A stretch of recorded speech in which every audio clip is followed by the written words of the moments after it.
Cette semaine, les plus grands succès de Watchtower, volume 2. Commençons.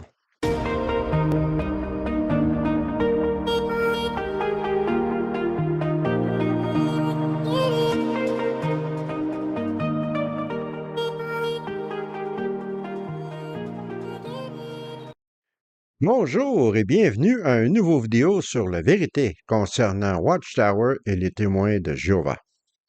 Vous vous souviendrez, il y a de cela peut-être 1 an et demi, j'avais fait une vidéo le 26 mai 2024 pour être précis, à propos des plus grands succès de Watchtower volume 1. J'avais comparé cela aux albums de musique à l'époque où nous étions jeunes, les gens qui ont mon âge à peu près, les albums de musique des plus grands succès de nos chanteurs ou de nos groupes préférés. Et j'avais basé ce premier vidéo sur un podcast de Stacy Bauman de la chaîne Surviving Paradise, Survivre au paradis. Je ne l'avais pas mentionné à l'époque, mais je vous le dis maintenant, et il a fait plusieurs podcasts sur ce sujet. Il y a plusieurs volumes de plus grands succès. Maintenant, je vais passer au volume 2.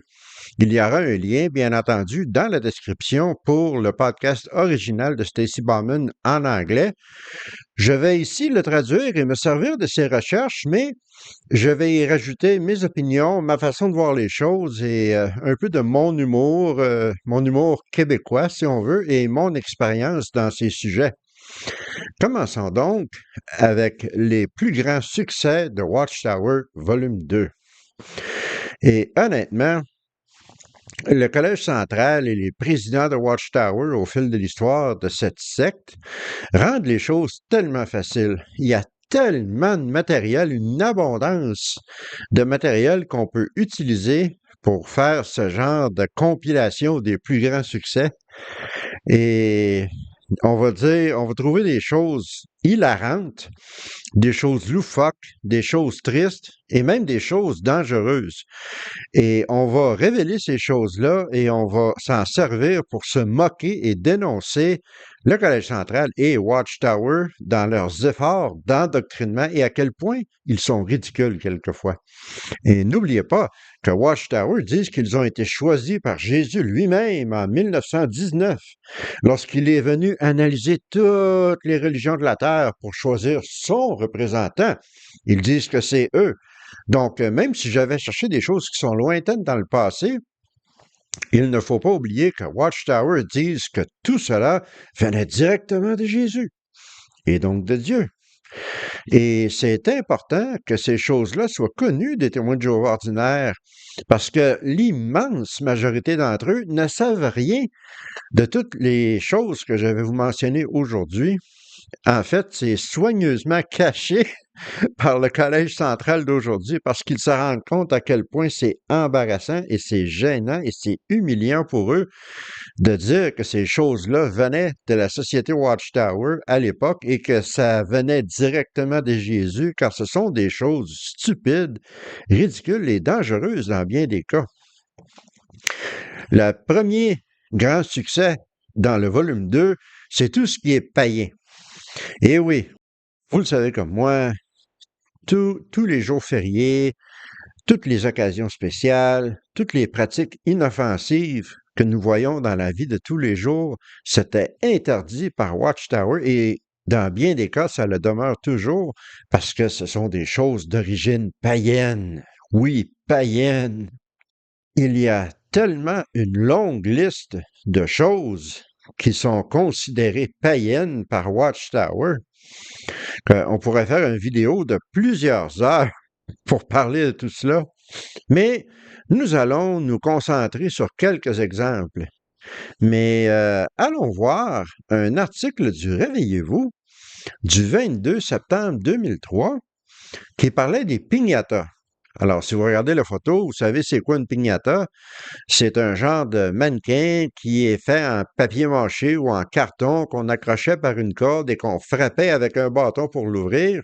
Il y a des bonbons et toutes sortes de récompenses à l'intérieur. Cela est souvent utilisé dans les pays latins, en Amérique du Sud, en Amérique centrale, pour des célébrations d'anniversaire. Et voici ce qui est écrit dans Ce Réveillez-vous à propos des piñatas. Le plus important n'est pas de savoir ce que cette pratique signifiait il y a plusieurs siècles, mais plutôt comment on la considère aujourd'hui dans la région. Ah! Est-ce que Watchtower, finalement, était en train de se réveiller dans le réveillez-vous, ironiquement, à ce genre de choses? Est-ce qu'il permettait à leurs fidèles de finalement commencer à penser pour eux-mêmes, à se servir de leur cerveau? Cela a l'air encourageant. Mais oh, oh, attendez, attendez. Ce même esclave fidèle et avisé, choisi par Jésus, qui ont dit cela en 2003, que ces pratiques-là étaient permissibles dans certains cas selon ce qu'elles signifiaient aujourd'hui, eh bien, ce même esclave fidèle et avisé, vous pouvez aller sur le site de jw.org dans les questions fréquentes, les questions souvent demandées. Comment se passe un mariage chez les témoins de Jéhovah? Ça, c'est aujourd'hui, présentement. Voici ce qui est écrit. Les invités jettent-ils sur les mariés du riz ou d'autres choses semblables? Non. Dans certains pays, les invités ont l'habitude de jeter sur les mariés du riz ou d'autres choses semblables. Ils pensent que cela leur portera chance et qu'ils auront ainsi une vie longue et heureuse. Mais les témoins de Jéhovah, eux, rejettent tout ce qui a un lien avec la superstition. Ils n'ont donc pas l'habitude de souhaiter bonne chance parce que c'est contraire aux principes de la Bible. Une fois de plus, un exemple du Collège central qui parle du deux côtés de sa bouche. Dans le Réveillez-vous, qui, entre parenthèses, j'ai toujours trouvé, depuis que j'ai quitté Watchtower, que c'est un titre ironique pour une revue venant d'une organisation qui veut endormir les gens qui ne veulent pas qu'ils se réveillent. Passons. Donc, dans ce Réveillez-vous, ils ont écrit en 2003 qu'est-ce que je vous ai mentionné tout à l'heure, mais maintenant ici, à notre époque, en 2025, une pratique relativement inoffensive comme jeter du riz. Non, non, ça c'est de la superstition, c'est païen. Il ne faut même pas souhaiter bonne chance parce que c'est contraire aux principes de la Bible. On parle des deux côtés de la bouche, on est hypocrite. Et bienvenue à la vie chez les témoins de Jéhovah. Pratiquement toutes les fêtes, les célébrations d'anniversaire et même des objets inanimés comme le confetti ou le riz, tout cela est satanique. On ne fait pas cela parce que c'est d'origine païenne. C'est relié à l'histoire païenne. Mais même notre calendrier est d'origine païenne. Les mois sont nommés après des dieux romains ou des empereurs romains. C'est incroyable à quel point Watchtower essaye de micro-gérer. Et pour vous, mesdames, le rouge à lèvres que vous mettez, c'est païen. Et pour vous, les hommes, se raser le visage. Ironiquement, à l'époque où Watchtower interdisait les barbes, eh bien ça, c'était païen de se raser. Les Juifs ne faisaient pas cela. Parlons de la morve maintenant, quand on parle de choses païennes. La morve, c'est qui sort de votre nez quand vous avez un rhume, et particulièrement les éternuements. Saviez-vous que éternuer, ça pouvait vous exposer à des pratiques païennes sataniques? C'est affreux, ben oui, ben oui. Et cela est vraiment interdit chez les témoins de Jéhovah. Et je crois que vous savez déjà de quoi je vais parler. La fameuse coutume de dire lorsque quelqu'un éternue à vos souhaits ou Dieu vous bénisse, dépendant du pays. En anglais, on dit bless you, soyez bénis. Si vous êtes témoin de Jéhovah ou vous étiez témoin de Jéhovah, il ne fallait et il ne faut pas dire cela, absolument pas. Dans le Réveillez-vous du 8 juin 1990, allons voir ce qui est écrit, et ça fait pas si longtemps que ça, là, 8 juin 90. D'après le livre D'où cela vient-il de R. Brash, on croyait autrefois qu'un éternuement annonçait une mort prochaine. On lit cette crainte reposait sur une idée fausse, mais largement répandue. On voyait en l'âme humaine l'essence de la vie. Comme les morts cessaient irrémédiablement de respirer, on en a déduit à tort que l'âme était dans la respiration. Il n'est donc pas étonnant que depuis les temps les plus reculés, les gens aient eu l'habitude de redouter les éternuements et de souhaiter ardemment à celui qui éternuait que Dieu l'aide, le bénisse et le garde en vie. Pour une raison qu'on ignore, les lointaines origines de cette coutume devaient être tombées dans l'oubli au Moyen Âge, car c'est au pape Grégoire le Grand qu'on attribuait la paternité de l'expression Dieu vous bénisse, ou bless you en anglais, adressée à quiconque éternuait. Merci, Collège central. À travers toute l'information tellement importante sur Armageddon et comment survivre à la grande tribulation, Jésus a trouvé le temps de nous donner quelques instructions à propos des éternuements et de ne pas souhaiter de bénédiction aux gens qui éternuent, car cela vient d'une coutume païenne qui a été enracinée par l'Église catholique. Oh, la fausse religion! Oh non! Affreux, affreux! En plus, le fait d'éternuer pouvait être associé à des activités criminelles. Voici ce qui est écrit dans l'article un petit peu plus loin, au prochain paragraphe. Pensez à votre mouchoir. Peut-être serez-vous surpris d'apprendre que l'éternuement a été utilisé et détourné à des fins criminelles. Il y a un siècle environ, en Angleterre, certains voleurs projetaient du tabac à priser au visage de leurs victimes et profitaient de la violente crise d'éternuement qui s'ensuivait pour les délester de leurs objets de valeur. Rares sont ceux d'entre nous qui connaîtront pareilles mésaventures. Toutefois, que nous soyons pris d'une brusque envie d'éternuer ou que nous soyons en pleine crise, c'est faire preuve de prévenance que de se couvrir systématiquement le nez et la bouche avec un mouchoir ou un morceau de tissu. Ce réflexe est non seulement une marque de savoir-vivre, mais une précaution importante. Il évite la dissipation dans l'air de gouttelettes infectées qui seraient inhalées par quiconque passerait par là. Protéger les autres de les maladies en faisant tout son possible pour limiter la propagation des germes, c'est cela aussi, aimer son prochain. Ce n'est pas que ce que Watchtower dit ici est faux, c'est entièrement vrai. Et c'est de la politesse et du savoir-vivre et c'est être responsable aussi de se cacher lorsqu'on éternue. Mais le fait qu'ils impriment cela dans une revue qui, soi-disant, partage de l'information qui vient de Jésus-Christ et de Dieu, je trouve cela hilarant, absolument hilarant. Que Jésus ait pris du temps dans son horaire chargé de préparation d'Armageddon pour transmettre cette information au Collège central. Mais ça, c'est la vie d'un témoin de Jéhovah. De votre coupe de cheveux à vos pantalons, à vos coutumes de maquillage que vous avez, aux polis à ongles, les cosmétiques, même la voiture que vous conduisez, tout cela peut avoir une influence sur votre relation avec Jéhovah. Alors, n'oubliez pas, si quelqu'un éternue, ne lui dites jamais à vos souhaits ou que Dieu vous bénisse. C'est païen, c'est un péché. Ah, le Collège central. Et une dernière chose dans le domaine des choses païennes.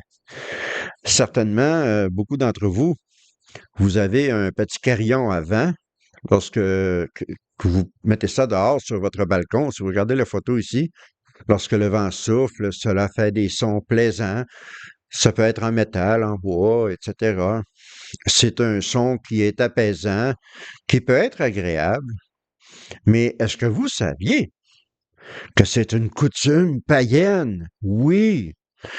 D'après la tour de garde du 1er juin 1981, dans la question d'électeur, les fameuses questions d'électeur, bien souvent inventées, est-ce que cela serait mal pour un chrétien d'utiliser un carillon à son foyer, devant sa maison?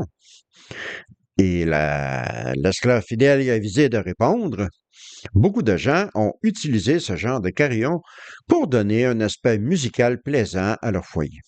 Lorsque le vent souffle, la vitre, le métal ou les morceaux de bois s'entrechoquent pour produire le son. Toutefois, c'est la coutume dans certains pays d'utiliser ce genre de carillon avec la pensée qu'ils feront peur aux mauvais esprits et aux démons et les empêcheront d'entrer dans le foyer.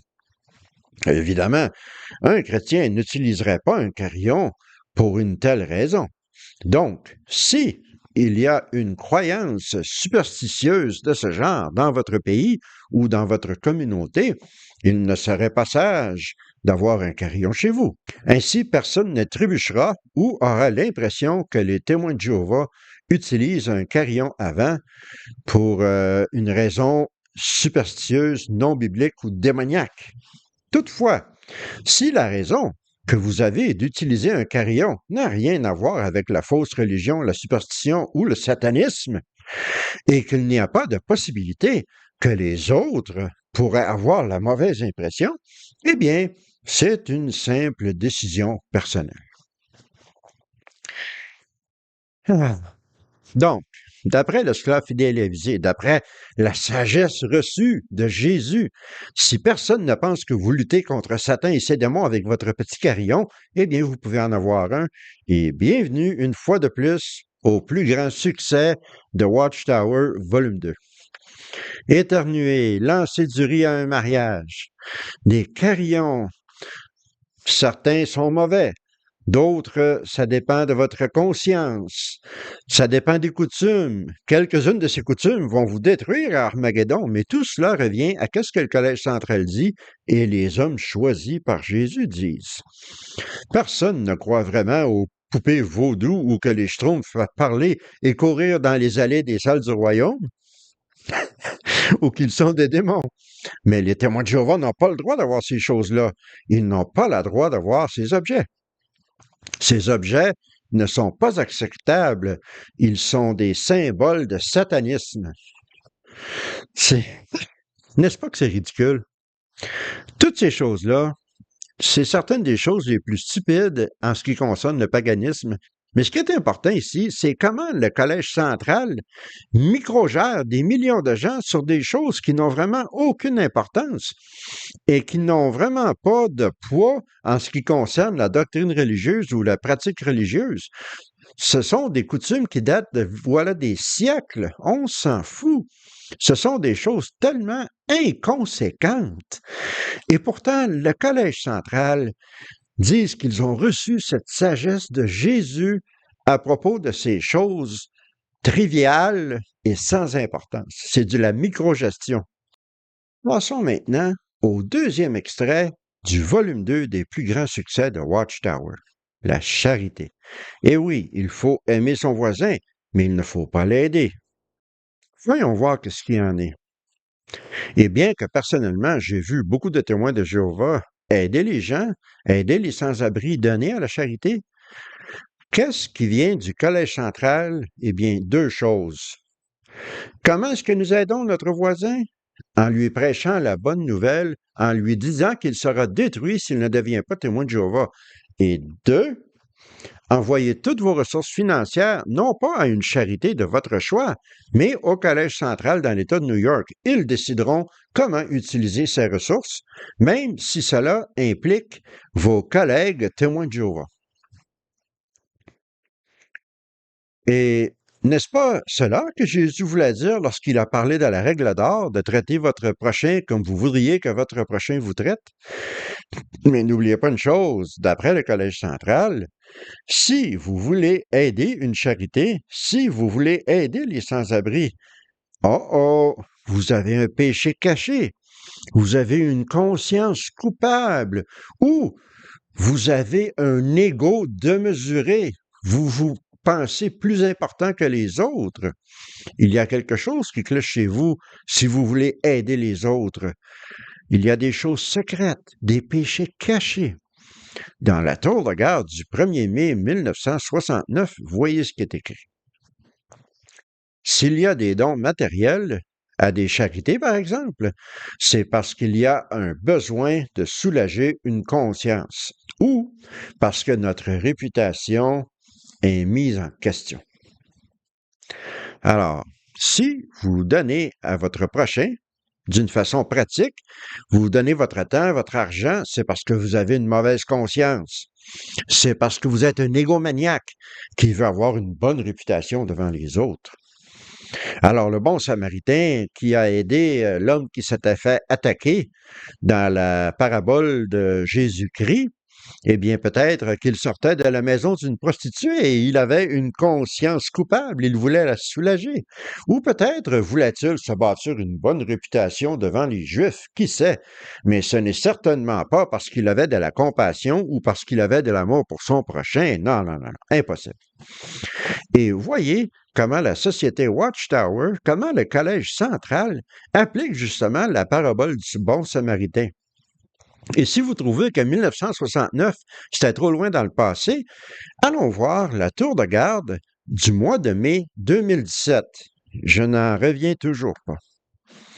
Comme le bon samaritain de la parabole de Jésus, nous voulons secourir les gens qui souffrent, y compris ceux qui ne sont pas témoins de Jéhovah.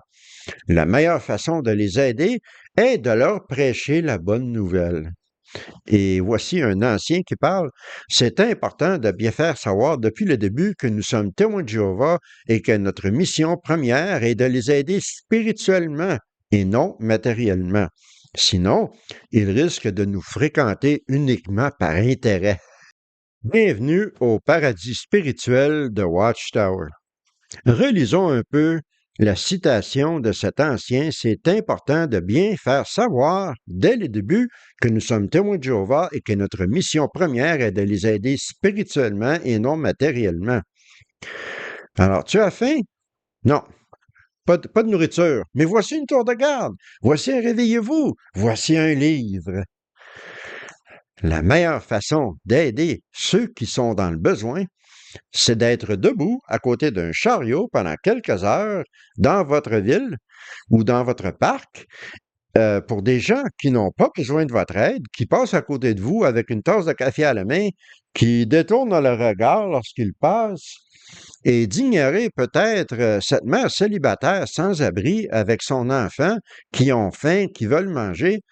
Non, non, non, non. Cet ancien, ce berger, ce supposé responsable du troupeau à qui on a donné la responsabilité de surveiller les brebis, non, elle essaie seulement de vous utiliser et de se servir de vous à ses propres fins.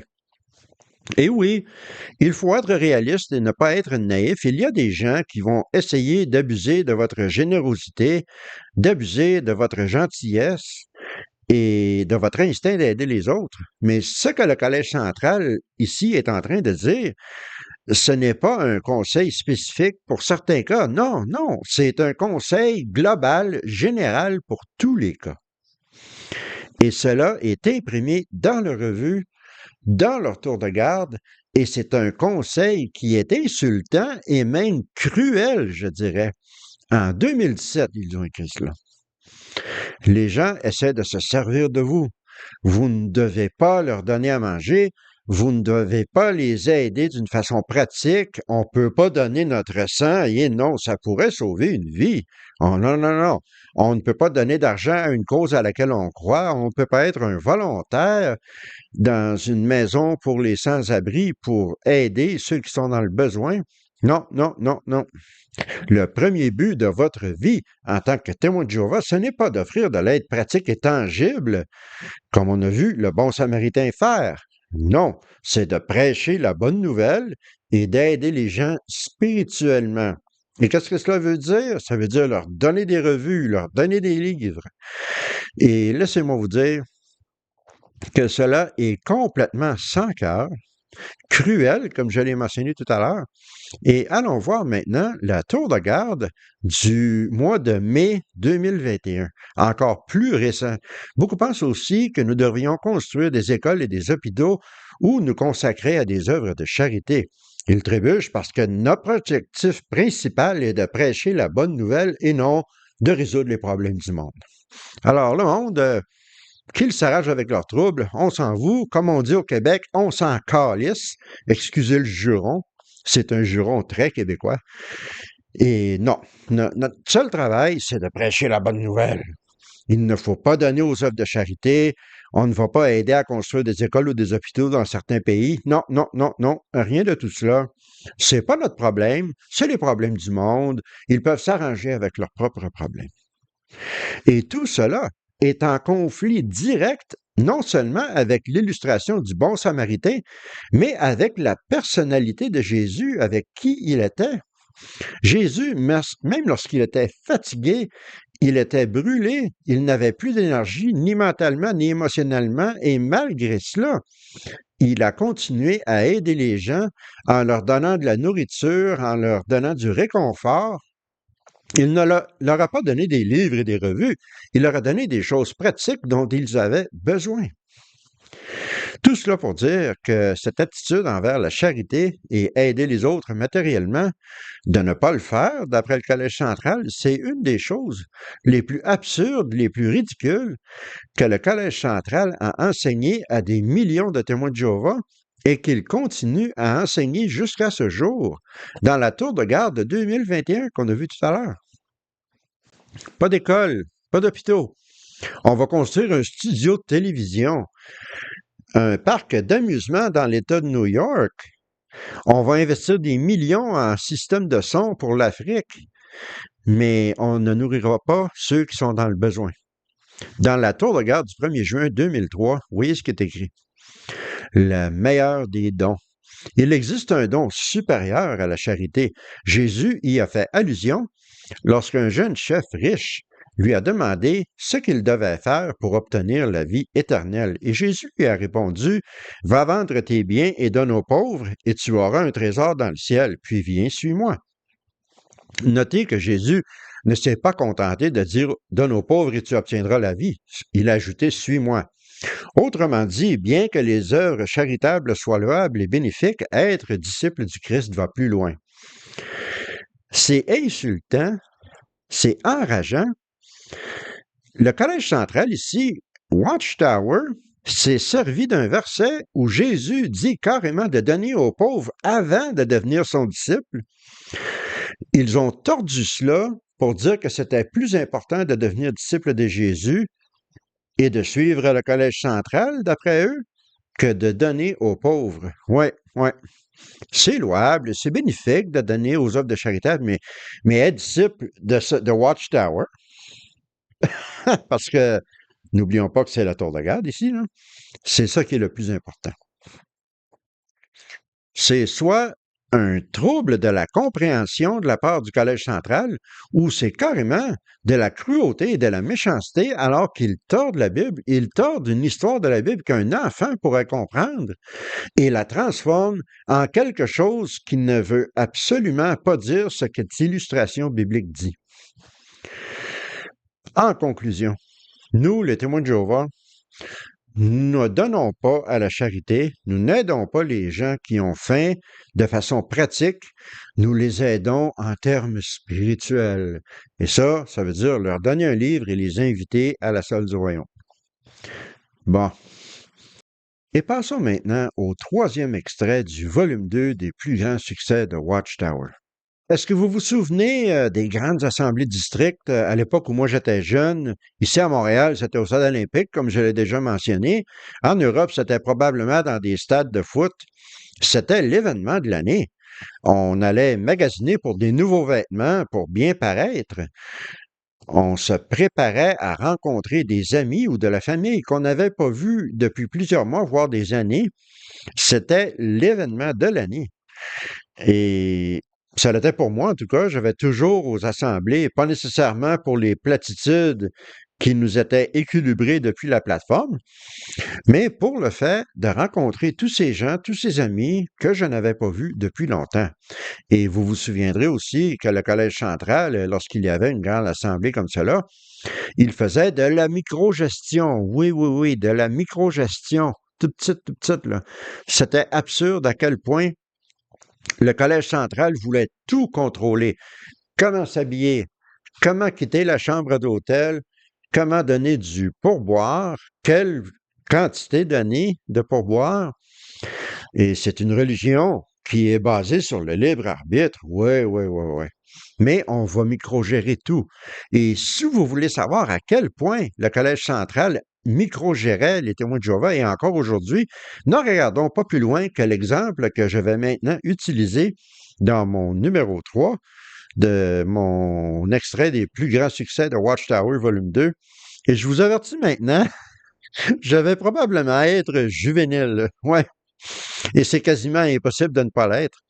Et ceux d'entre vous qui n'êtes pas à l'aise avec les conversations sur les fonctions biologiques, c'est votre opportunité de éteindre le vidéo, aller faire autre chose.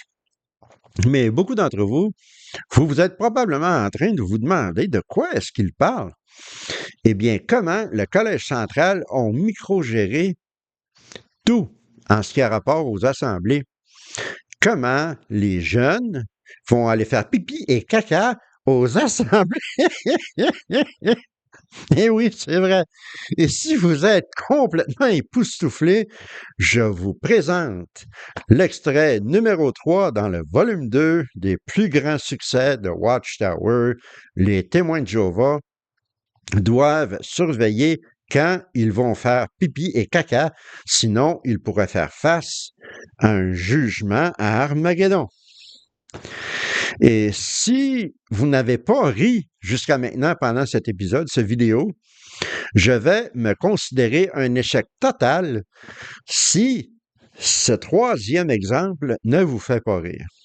C'est vraiment incroyable. Et apparemment que cela vient du ciel. C'est Jésus. Êtes-vous prêts? La tour de garde du 15 juin 1961.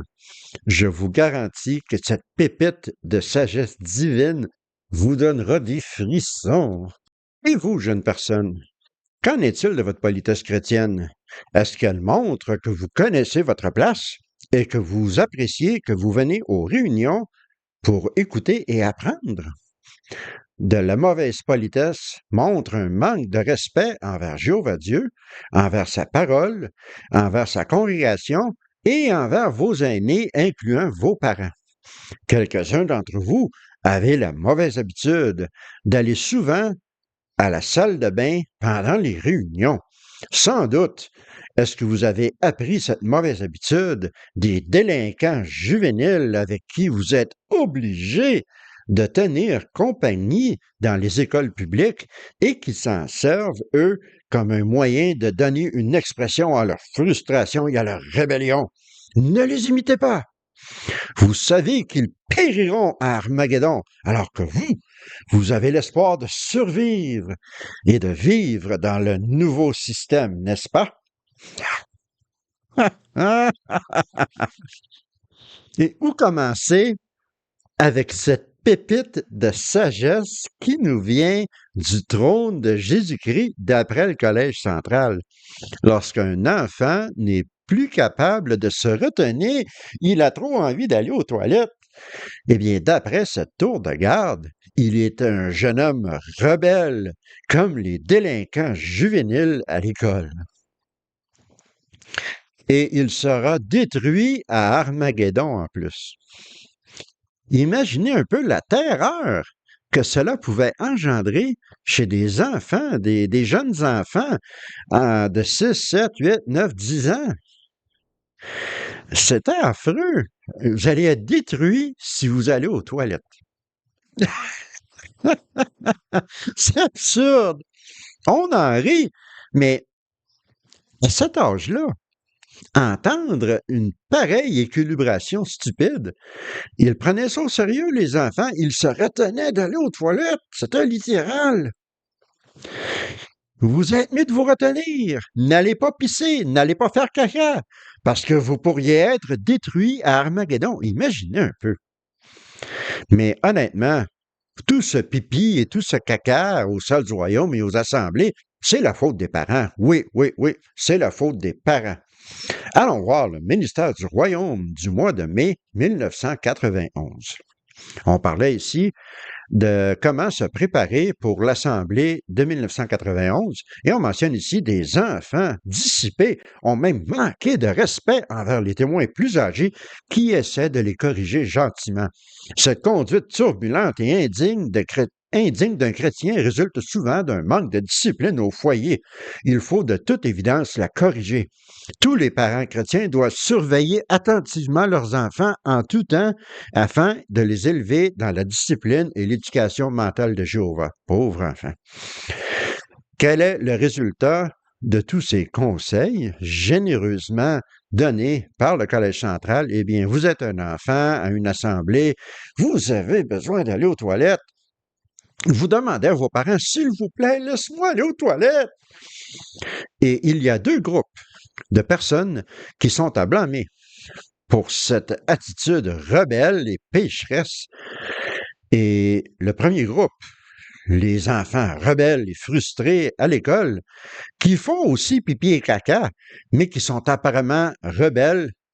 Et deux, vos parents qui ne vous ont pas enseigné les bonnes manières, qui vous permettent d'aller aux toilettes pour satisfaire vos besoins biologiques. Et le ministère du Royaume dit qu'ils sont trop permissifs. Quiconque écoute la sagesse de l'esclave fidèle et avisé de Watchtower doit discipliner ces choses-là. Et les parents doivent être super vigilants. Imaginez le stress que cela mettait sur les parents. Vos enfants vont peut-être périr à Armageddon si vous ne contrôlez pas leur besoin d'aller faire pipi et caca. Et une fois de plus, on en rit, mais c'était un stress réel et c'est un stress réel encore aujourd'hui. C'est tellement ridicule et hilarant. Il faut en rire, on en rit, mais en même temps, quelle absurdité! Quelle absurdité transmise par le Collège central, cette sagesse soi-disant venant de Jésus-Christ. Ceci conclut les plus grands succès de Watchtower, volume 2.